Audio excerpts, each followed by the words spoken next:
ডিম মৌরি বানাবো, তার জন্য দেখুন 3টে ডিম সেদ্ধ করে নুন হলুদ মাখিয়ে রেখেছি। আর ডিমগুলো দেখুন এভাবে মাঝখানটা আমি কেটে নিচ্ছি, এভাবে করে কেটে নিয়েছি 3টে ডিম। এতে মশলাগুলো ঢুকে যাবে খুব ভালো, তার জন্য। আর এখানে অল্প পেঁয়াজ কুচি আর চেরা কাঁচা লঙ্কা রেখেছি। আর এদিকে রেখেছি নারকেল কোড়া 1 কাপ, আর হাফ ওখান থেকে হাফ পেঁয়াজ কুচি রেখেছি, একটা টমেটো কুচি রেখেছি, আর কয়েকটা কাঁচা লঙ্কা নিয়েছি। আর এখানে একটু মৌরি ভেজে শুকনো খোলায় ভেজে রেখে দিয়েছি। এবার ছোট্ট একটা প্যান বসিয়েছি, প্যানের মধ্যে তেল দেবো।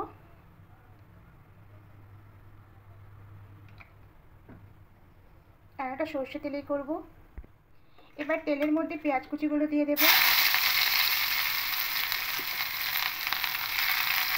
টমেটোগুলো দিয়ে দেবো, আর কাঁচা লঙ্কাগুলো দেবো, দিয়ে হালকা একটু ভেজে নেব। হালকা ভাজা হয়ে গেছে, এবার এগুলো তুলে নেবো। তেল আমি তুলবো না, খুব এভাবে চেটে চেটে তেলটা রেখে এগুলো আমি তুলে নেবো।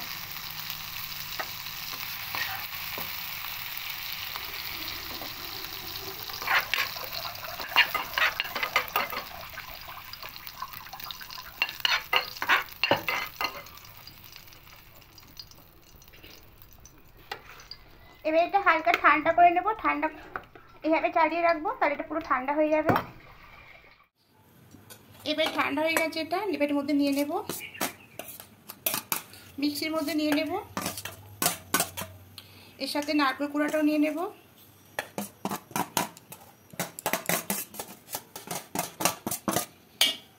আর এখানে যে শুকনো খোলায় ভেজে রাখা মৌরি, এবার মৌরিটা দিয়ে দেবো, দিয়ে এবার একটা মিহি পেস্ট করে নেব। দেখুন মিহি পেস্ট একটা করে নিয়েছি। এবার এদিকে ওই যে তেলটা ছিল, এই তেলের মধ্যে দিয়ে ডিমগুলো ভেজে নেব।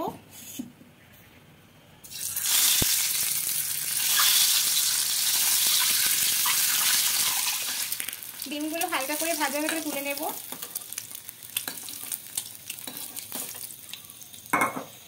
এবার এই তেলের মধ্যে পেঁয়াজ কুচিগুলো দিয়ে দেব।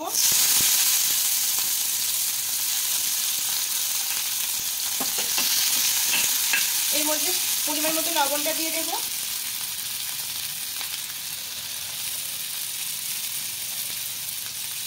লবণটা দিলে পেঁয়াজটা নরম হয়ে যাবে।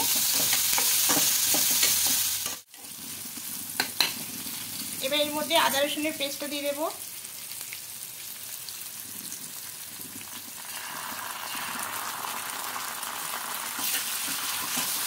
পেঁয়াজের সঙ্গে আদা রসুনের পেস্টটা একটু ভালো করে কষিয়ে নেব।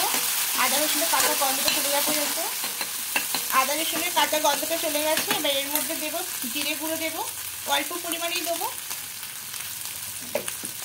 আর ধনিয়ার গুঁড়ো দেবো পরিমাণ মতো, একটু অল্প হলুদ গুঁড়ো দেবো, দিয়ে একটু নাড়াচাড়া করে নেব। এবার যে মশলাটা মিক্সিতে করেছিলাম সেই মশলাটা দিয়ে দেবো।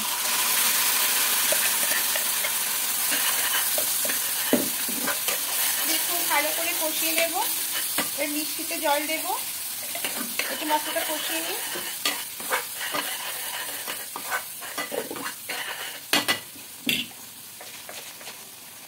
এবার মিক্সিতে জল দিয়ে জলটা দিয়ে দেব।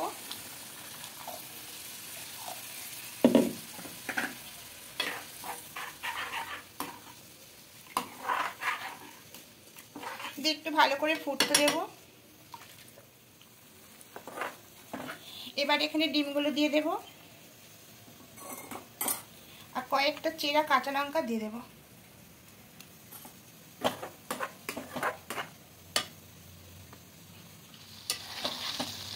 এবার অল্প একটু চিনি দিয়ে দেব।